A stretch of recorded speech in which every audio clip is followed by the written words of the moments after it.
the book of 1 Samuel. We have this story. It begins with the story of Hannah and her son Samuel. So let's start by looking at the first chapter, because here we have another woman who's been benighted, frozen, eclipsed. In this case, Hannah is one of two wives to a man named Elkanah. Did I say that correctly?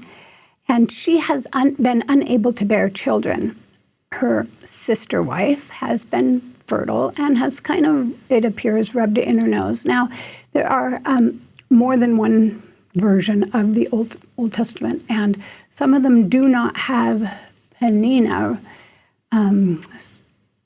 making Hannah, provoking, as the scriptures say, provoking Hannah to tears. If she has been that way, it's not very lovingly kind. It's not very full of hesed. So we learn that Hannah takes opportunity when her family makes its annual pilgrimage to the temple to pray to God. And we'll come back to those words in just a moment. We'll look at them more deeply. But she, at that moment, bears her soul to God, weeping. And I feel kinship to Hannah. My experience has also been with infertility. And there came a moment when I learned that I just would never be able to bear a biological child. We had tried various routes, and we came to a complete dead end. At that time, we were house sitting a beautiful home in the gorgeous foothills of Los Altos Hills, California. And I remember that afternoon just walking on the streets. It was April, everything was green and verdant, and I felt dead inside. I was crying, I was talking out loud to God. Luckily, no passersby thought I was drunken. But I've always loved Hannah's story because of that kinship that I have felt with her. So Hannah rose up after they had eaten in Shiloh and after they had drunk. Now Eli the priest sat upon a seat by a post of the temple of the Lord, and she was in bitterness of soul and prayed unto the Lord and wept sore. We will hear that Eli judges her. We'll come back to the words that she is saying, but he judges her without knowing what is happening. Sometimes I do this myself with a hearing loss. I try to judge based on what I'm seeing sometimes instead of what I can hear.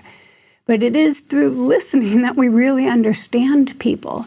And Eli hasn't yet listened to her, so he's made a judgment. Sometimes it kind of chafed on me, but then I read from an Old Testament scholar. This is from a female rabbi and scholar, Vanessa Ox.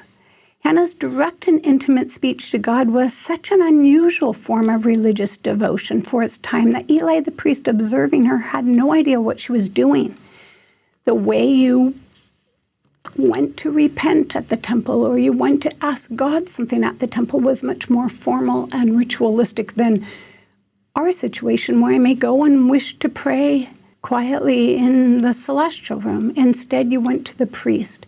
So Hannah was not behaving according to the cultural norms of her day, and thus he mistook her for being drunk. If Eli's response to Hannah isn't the most gracious, Hannah's response to Eli is. So let's look at those words.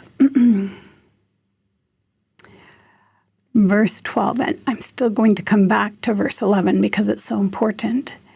And it came to pass as she continued praying before the Lord that Eli marked her mouth. Now Hannah, she spake in her heart, only her lips moved, but her voice was not heard. Therefore Eli thought she had been drunken. Eli said, How long wilt thou be drunken? Put away thy wine. So she instead says, No, my Lord, I am a woman of sorrowful spirit. I have drunk neither wine nor strong drink, but have poured out my soul before the Lord.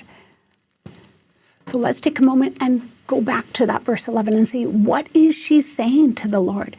What, once Eli knows these thoughts of her heart, will he instead bless her instead of berating her?